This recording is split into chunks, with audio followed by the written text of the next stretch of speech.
was the summer break, and four best friends, Alex, Jordan, Sam, and Taylor, decided to go on a road trip. They had been planning this adventure for months, eagerly anticipating the freedom of the open road. The plan was to explore the countryside, camp under the stars, and create memories that would last a lifetime.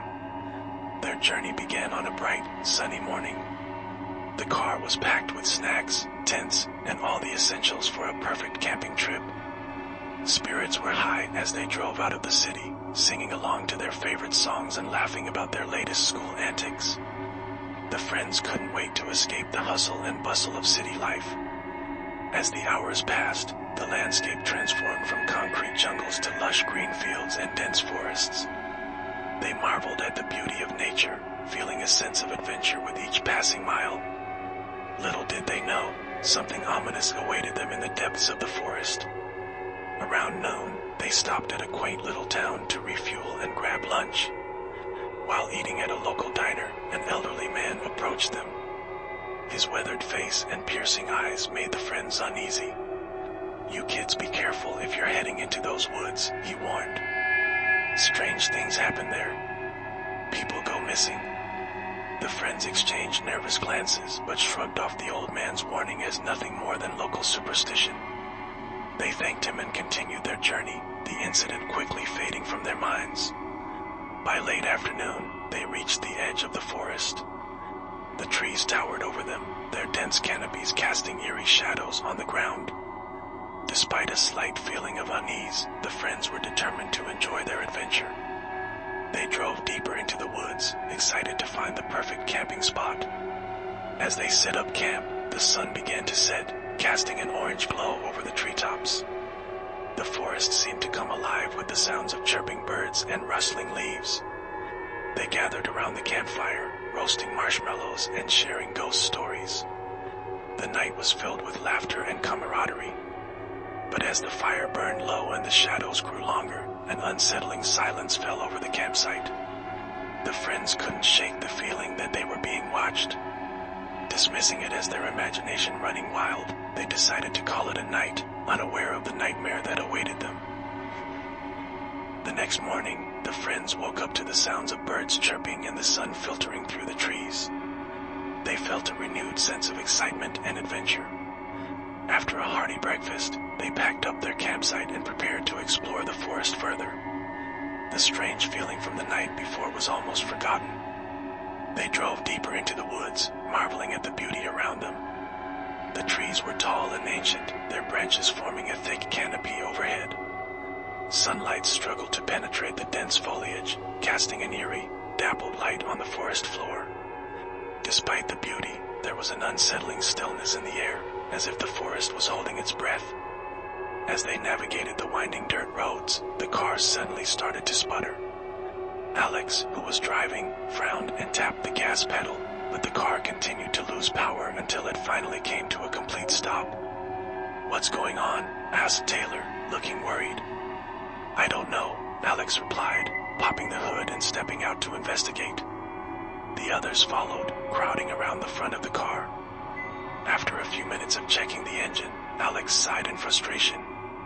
"I can't figure it out. It just won't start." "Great," Sam muttered. "We're stuck in the middle of nowhere." Jordan tried to lighten the mood. "Maybe it's just overheated. Let's give it some time to cool down. In the meantime, why don't we explore a bit? We came here for an adventure, right?" Reluctantly, the others agreed. They grabbed their backpacks and set off down a narrow trail that led deeper into the woods. The further they walked, the more they felt like they were being watched. Strange noises echoed through the trees, twigs snapping, leaves rustling, but every time they turned to look, there was nothing there. After about an hour of hiking, they stumbled upon an old, abandoned cabin. It looked like it hadn't been touched in decades, its wooden walls weathered and covered in moss. "This place gives me the creeps," Taylor whispered. "Let's check it out," Jordan suggested, already heading toward the door. The others followed hesitantly. Inside, the cabin was dark and musty. Dust motes floated in the air, and the floorboards creaked under their weight. They found old furniture covered in cobwebs and a few personal items left behind by the previous occupants. It was as if the cabin had been suddenly abandoned, leaving everything behind. "Look at this," Sam said, picking up a dusty journal from a table.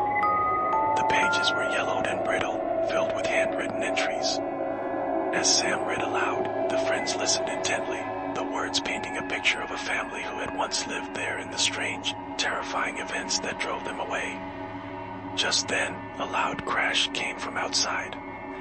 The friends jumped, hearts pounding in their chests. "What was that?" Alex asked, eyes wide with fear. They rushed to the window and saw that the sky had darkened, clouds rolling in rapidly.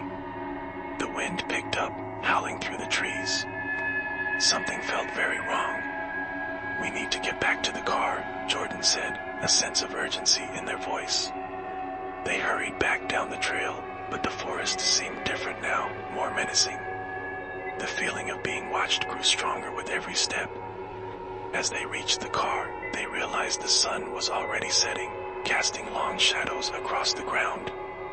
The nightmare was about to begin. Back at the car, the friends found that it still wouldn't start. Panic began to set in as the sun dipped below the horizon, casting the forest into darkness. "This can't be happening," Taylor whispered, her voice trembling. "Let's try to stay calm," Alex said, trying to reassure everyone. "We'll set up camp here for the night and figure things out in the morning." Reluctantly, the friends agreed. They pitched their tents near the car and built a small fire to ward off the chill. As the flames flickered, casting eerie shadows on the trees, an uneasy silence enveloped the campsite. Suddenly, a strange sound pierced the quiet night, a low, guttural whisper, barely audible. The friends exchanged nervous glances. "Did you hear that?" Sam asked, his voice barely a whisper. "It must be the wind," Jordan said, though they didn't sound convinced. The whispering continued, growing louder and more distinct. It seemed to be coming from all around them, echoing through the trees. "We should stick together," Alex suggested, and they huddled closer to the fire. As the night wore on, the whispering grew louder, now interspersed with strange rustling sounds and distant footsteps. At one point, Taylor thought she saw a shadowy figure dart between the trees. "There's something out there," she said, her voice shaking. "I saw it." "Let's not panic," Alex said, though they were clearly unnerved. "We need to stay together and keep the fire going." Hours passed, but sleep was impossible. The strange sounds persisted, growing more intense with each passing minute. Every snap of a twig and rustle of leaves set their nerves on edge.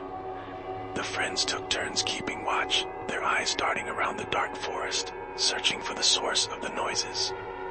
In the early hours of the morning, just before dawn, Sam, who had been on watch, suddenly let out a terrified scream. The others jolted awake to find Sam pointing into the darkness, eyes wide with fear. "I saw it. There's something out there." Before they could react, a loud, inhuman growl echoed through the forest, sending chills down their spines. The growl was followed by the sound of heavy footsteps, drawing closer to the campsite. The friends grabbed whatever they could use as weapons, sticks, rocks, anything to defend themselves. The footsteps stopped just beyond the reach of the firelight. The friends held their breath, straining to see what was out there. For a moment, there was silence, broken only by the crackling of the fire. Then, out of the darkness, a pair of glowing red eyes appeared, staring at them with malevolent intent. "Get in the car," Alex shouted, and they all scrambled to their feet, rushing toward the vehicle. They piled in, locking the doors behind them. The car still wouldn't start, but at least they felt a semblance of safety behind the closed windows. For what felt like hours, they sat in the car, watching the red eyes in the darkness. The creature didn't move, just stared at them, its presence a constant reminder of the danger lurking outside.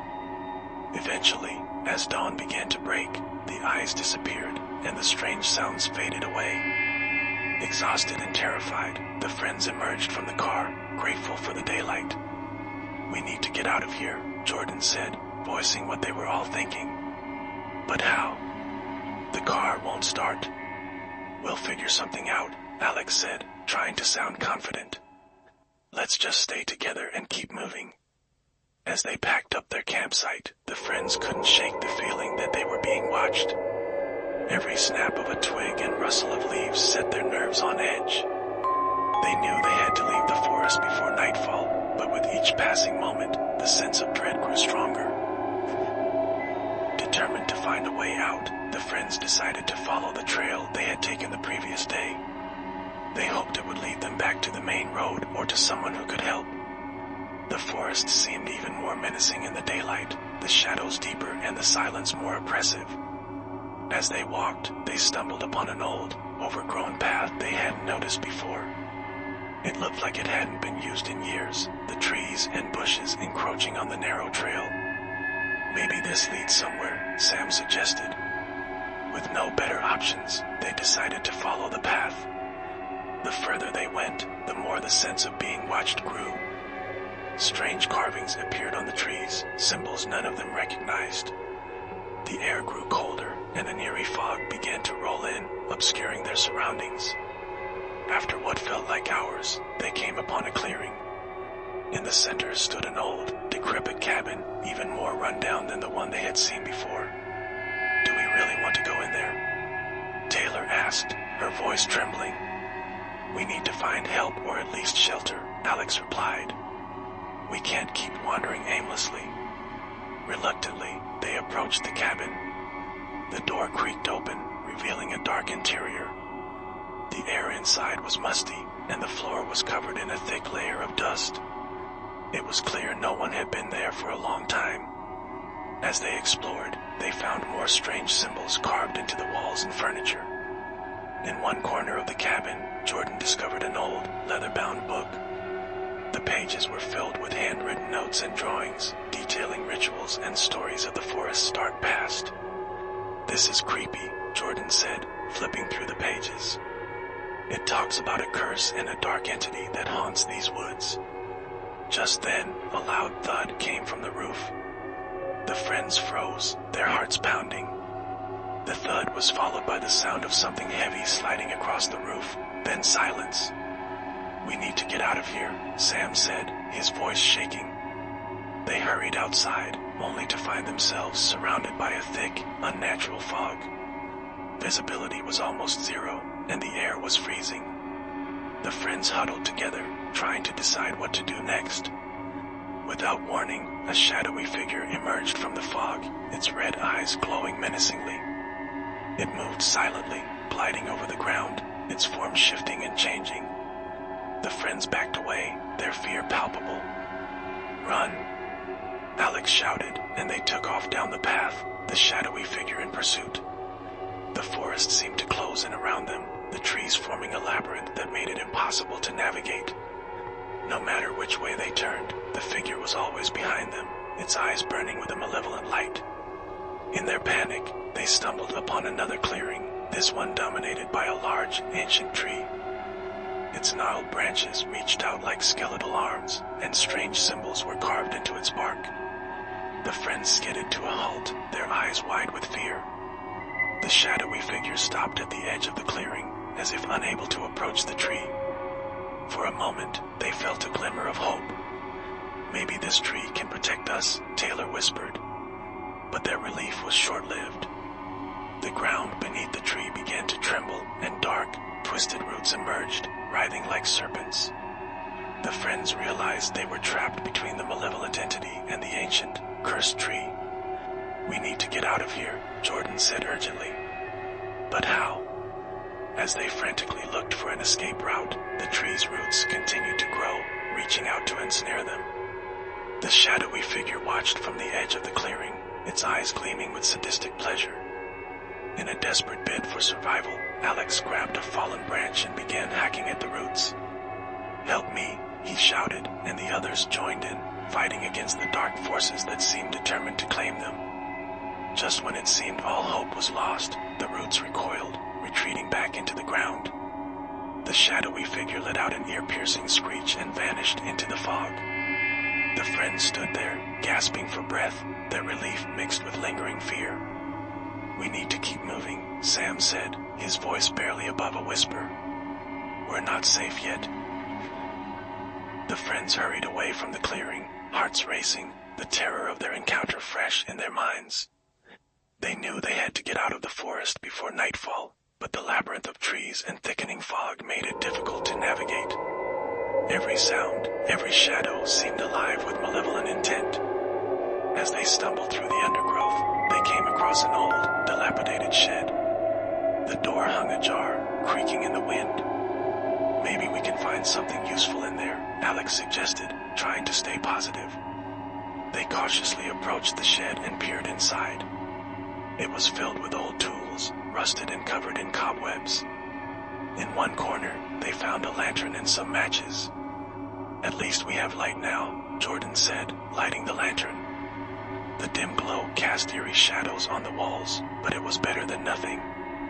As they left the shed, the fog began to lift slightly, giving them a clearer view of their surroundings.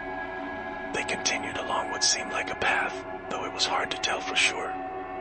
The sense of being watched never left them, and every now and then, they would catch glimpses of the shadowy figure, always at the edge of their vision. Nightfall was approaching, and the friends knew they couldn't spend another night in the open. They decided to find a place to camp and set up their tents as quickly as possible. The lantern provided a small circle of light, but beyond that, the darkness seemed impenetrable. As they sat around the lantern, trying to calm their nerves, the strange noises began again. This time, they were louder and more distinct. The whispers were clearer, the footsteps heavier. It was as if the forest itself was alive and closing in on them. "Did you hear that?" Taylor asked, her voice trembling. It sounded like someone, or something, was walking just beyond the light's reach. The friends strained to see, but the darkness was too thick. Suddenly, a figure emerged from the shadows, moving quickly and silently toward them. It was the same shadowy entity they had seen before, its red eyes glowing with malevolent intent. "Run!" Alex shouted, but it was too late. The figure moved with inhuman speed, grabbing Sam and pulling him into the darkness. "Sam!" Jordan screamed, rushing after him, but the others held her back. "We can't go after him," Alex said, his voice breaking. "It's too dangerous." The friends could hear Sam's terrified screams echoing through the forest. Then abruptly, there was silence. The realization that their friend was gone hit them hard. Desperation and fear gripped their hearts, and they knew they had to find a way out before the entity came for them too. "We need to get to higher ground," Taylor suggested, her voice shaking. "Maybe we can see where we are and find a way out." The others agreed, and they began to climb a nearby hill, hoping to get a better view of their surroundings. As they reached the top, they saw something that chilled them to the bone. In the distance, a massive, ancient tree stood alone in a clearing. It was the same tree from the cursed book, its gnarled branches reaching out like skeletal arms. Around it, the fog swirled and strange lights flickered. "We need to avoid that tree at all costs," Jordan said, her voice firm. "Whatever is haunting these woods, it's connected to that tree." The friends descended the hill, moving as quickly as they could. But the forest seemed to conspire against them, twisting and turning, leading them in circles. The fog grew thicker, and the strange noises grew louder. Every step felt like a struggle, and their fear was almost palpable. As night fell, they found themselves back at the abandoned cabin they had discovered earlier. Exhausted and terrified, they decided to take refuge inside. The cabin felt slightly safer than the open forest, but not by much. They barricaded the door and windows, hoping it would keep the entity at bay. Inside, they found more evidence of the forest's dark history, old photos, more journals, and strange artifacts. The sense of dread was overwhelming, and they couldn't shake the feeling that they were being watched. Just then, a loud banging came from the door. "It's trying to get in," Taylor screamed. The friends huddled together, clutching their makeshift weapons, prepared to fight for their lives. The banging grew louder, more insistent. The friends braced themselves for the worst, knowing they might not survive the night. The entity's malevolent presence filled the cabin, and they could hear its whispers, taunting them, promising their doom. In a moment of clarity, Alex remembered the book they had found.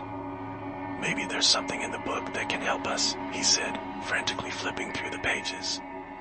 The others watched as he searched for anything that might give them a fighting chance. Finally, he found a passage that described a ritual to banish the entity. "We need to perform this ritual," Alex said, his voice determined. "It's our only hope." The friends gathered the necessary items from around the cabin and began the ritual.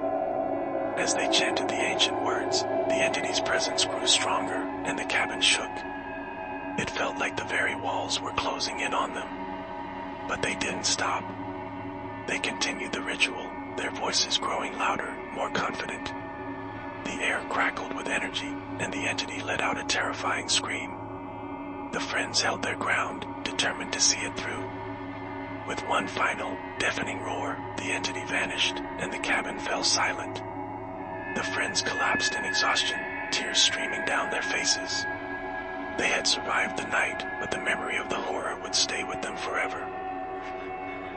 The friends awoke to a cold, gray dawn, the events of the previous night etched deeply into their minds. The forest was silent, the oppressive feeling of dread slightly lifted, but the air still felt heavy with menace. They knew they couldn't stay in the cabin, they had to keep moving. "We need to find a way out of here," Alex said, his voice hoarse. "We can't let Sam's sacrifice be in vain." They gathered their belongings and cautiously left the cabin, keeping a wary eye on their surroundings. The forest seemed to shift and change, the path they had taken the day before now unrecognizable.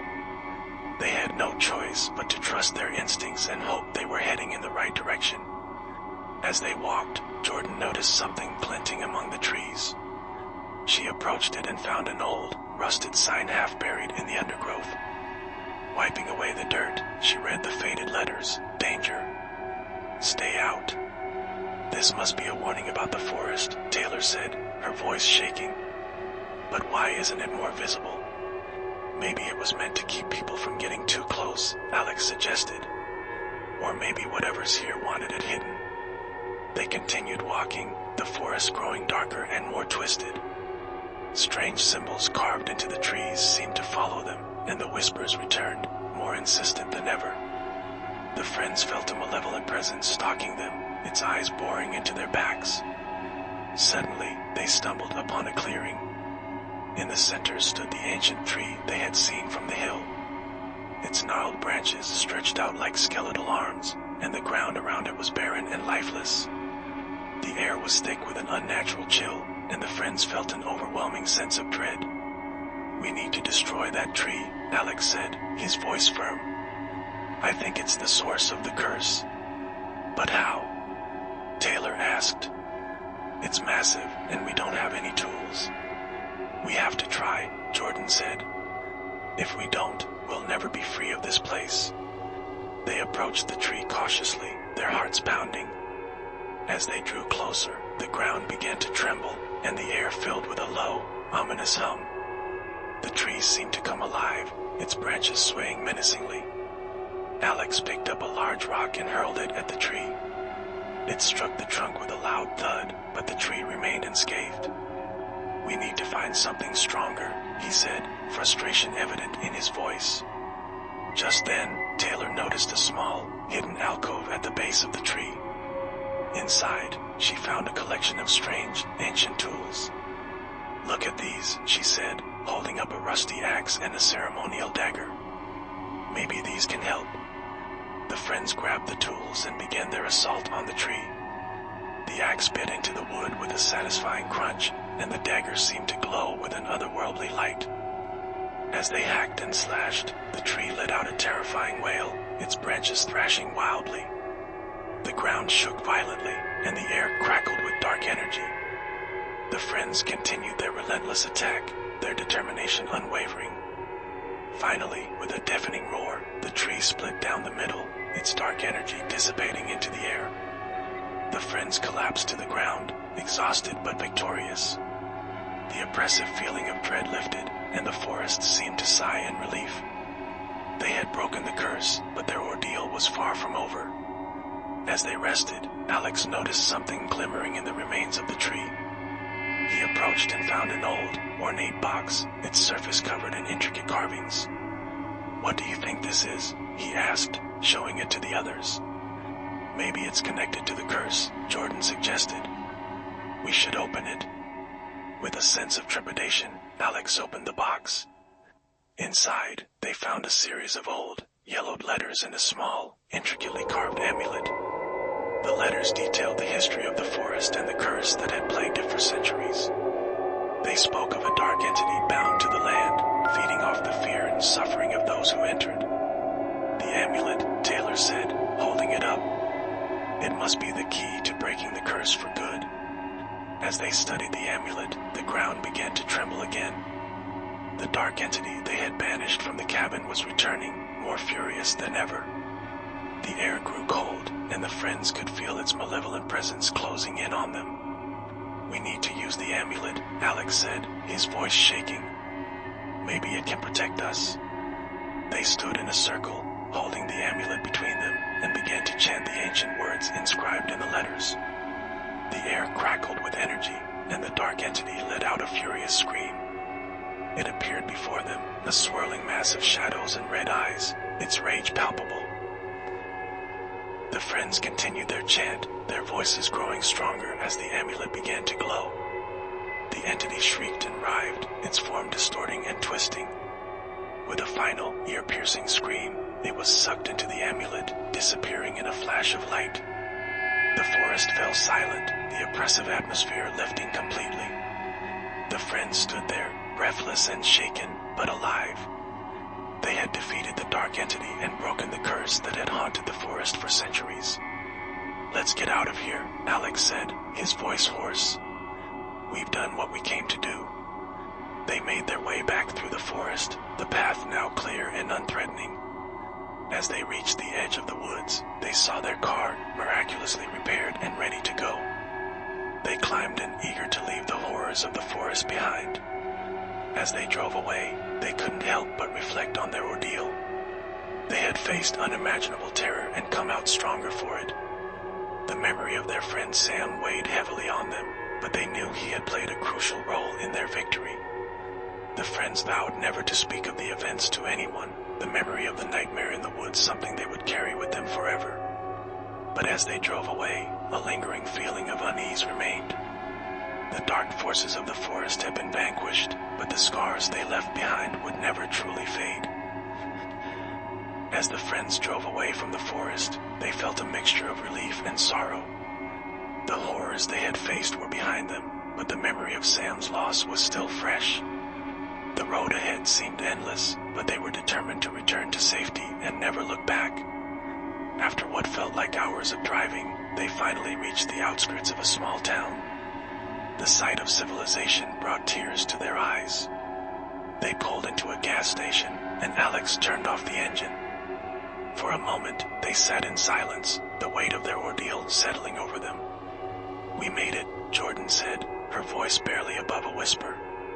"But we lost Sam." "We need to tell someone what happened," Taylor added, wiping away her tears. "We can't just leave it like this." Reluctantly, they agreed. They entered the gas station and found a phone to call the local authorities. An officer arrived shortly after, and the friends recounted their terrifying experience in the forest. The officer listened intently, his expression growing more serious with each detail. "I've heard rumors about that forest," the officer said. "People say it's cursed, but no one ever has proof. Your story, it's the first real evidence we've had. We need to investigate." The friends nodded, grateful that someone was taking them seriously. They provided as much information as they could, including the location of the cursed tree and the ancient amulet they had used to defeat the dark entity. The officer promised to send a team to investigate and ensure no one else fell victim to the forest's horrors. With their story told, the friends left the gas station and drove to a nearby motel. They needed rest, both physically and emotionally. As they settled into their rooms, they couldn't shake the feeling that their ordeal was far from over. The memories of the forest haunted their dreams, filling their sleep with nightmares. Days turned into weeks, and the friends tried to return to their normal lives. But the scars of their experience ran deep. They found it difficult to talk about what had happened, even with each other. The loss of Sam weighed heavily on them, a constant reminder of the darkness they had faced. One evening, as they gathered at Alex's house, Jordan brought out the old, ornate box they had found in the tree. "I think we need to do something with this," she said. "We can't just leave it sitting around." "Maybe we should bury it," Taylor suggested. "Somewhere safe, where no one will ever find it." The others agreed. They drove to a secluded spot outside town, a place where they felt the box and its dark history could be safely hidden. They dug a deep hole and placed the box inside, covering it with dirt and stones. As they stood around the makeshift grave, they held hands and said a silent prayer for Sam and for all the others who had fallen victim to the forest's curse. They vowed to live their lives to the fullest, to honor the memory of their friend and the courage they had shown in the face of unimaginable terror. Years passed, and the friends went their separate ways, but they always stayed in touch. The bond they had forged in the forest was unbreakable, a testament to their strength and resilience. They never spoke of the events again, but the memories lingered, a constant reminder of the darkness that lurked just beyond the edge of the familiar. In their hearts, they knew the forest still held secrets, and that the darkness they had faced could never truly be vanquished. But they also knew that they had survived, and that they had the strength to face whatever challenges life threw their way. And so, they lived their lives, always remembering the road trip that had turned into a nightmare, and the courage it had taken to confront the unknown and emerge victorious. The shadows of the